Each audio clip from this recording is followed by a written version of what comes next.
Oh, how's it going, guys? You must be wondering what I was doing there on the ground with my crunches. Well, let me tell you, I was doing exactly what I need to do, not to protect my back and not to teach my body how to brace. That's right. We're going to be talking about a taboo subject related to our lumbar spine and abdominal bracing. So let's look at how our spine works, especially our lumbar spine. We got our spine right here. As you could see, the top here is where our neck is at. It's called our cervical spine. Now, the vertebrae of our cervical spine are much, much smaller, meaning that that area is better suited for mobility, to be able to move. As we go down the chain, we go here where would be our rib cage. So this is known as our thoracic spine, and our thoracic spine is still very small here in size and is also better suited for mobility. So to be able to turn, to look behind you, and all that good stuff. As we go lower down the chain, we have our lumbar spine. So these vertebrae are much thicker.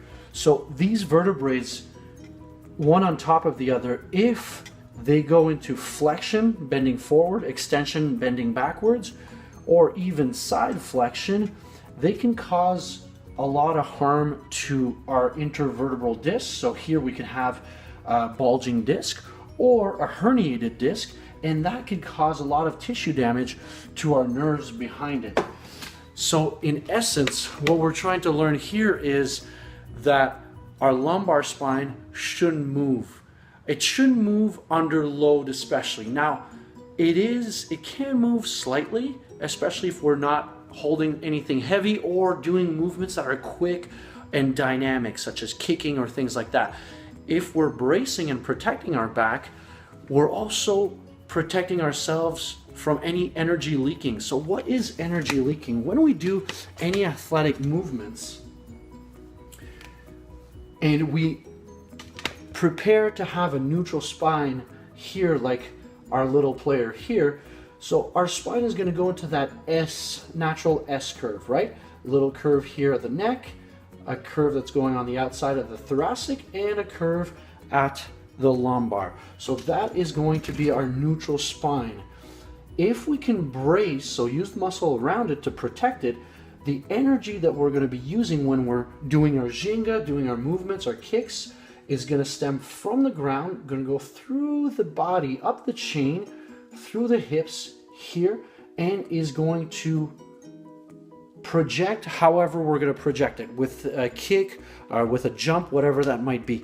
If we have in any movement, this doesn't have to be the ginga here, if we have a bend, a flexion in this case at the mid-thoracic or high lumbar area, that means that the energy that we're pushing from here will have some sort of a leak, and when it comes out, it's not going to be as strong when we're going to do our kicks, right?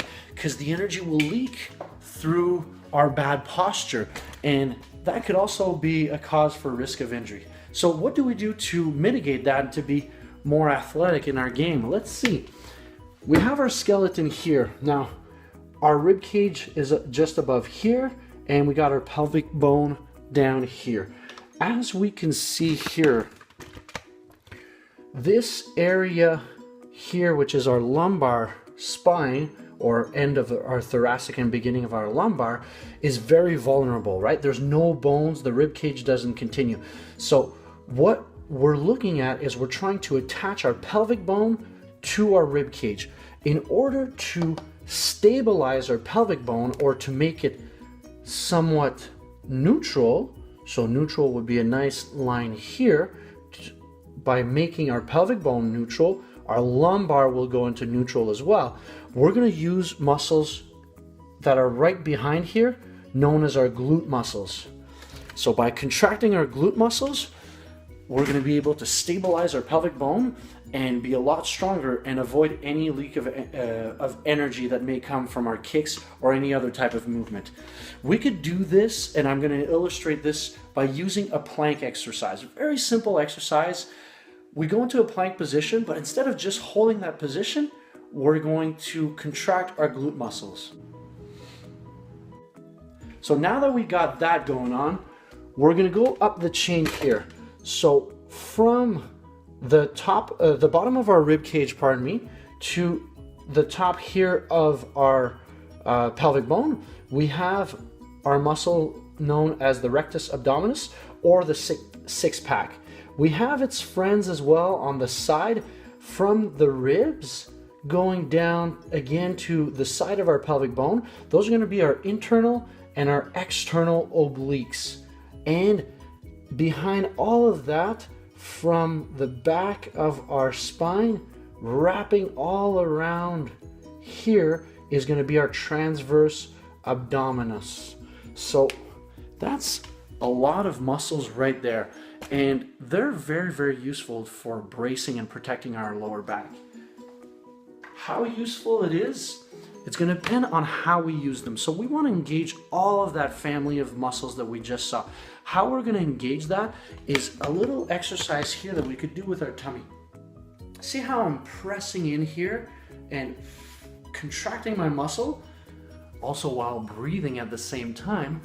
I'm able to engage all of that. So I'm engaging my rectus abdominis, my internal, external obliques, and that transverse muscle. You might have heard in the past people saying, tuck it in, tuck your muscles in. That's not a bad way to engage your muscles, but it only engages your transverse muscle. So your rectus and your internal and external obliques, when you're tucking in, they go to bed. So we're losing a lot of potential energy. Try it on the side as well. Poke the side and stiffen your core. We could do that as we're contracting our glutes, and we're going to try that right now in our plank position. Glutes activated and pushing our abdominal muscles out. Now that we've got that going on, there's one last guy that can help us here.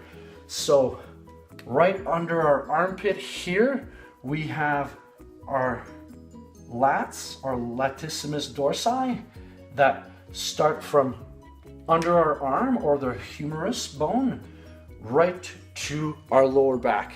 So this muscle is a pulling muscle, right?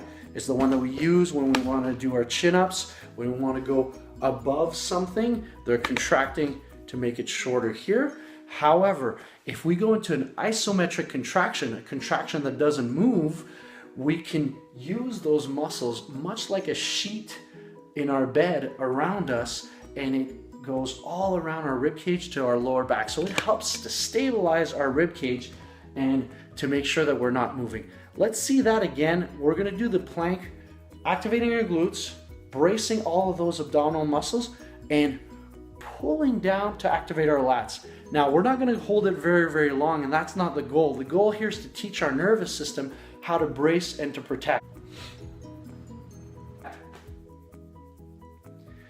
And we can see with this example that just a few seconds is really, really helpful to engage and to teach your body how to brace. Now, in the game, we're not going to brace the whole time. We're going to play, breathe, and as we do our movements, as we become more dynamic, that's when we're going to start bracing.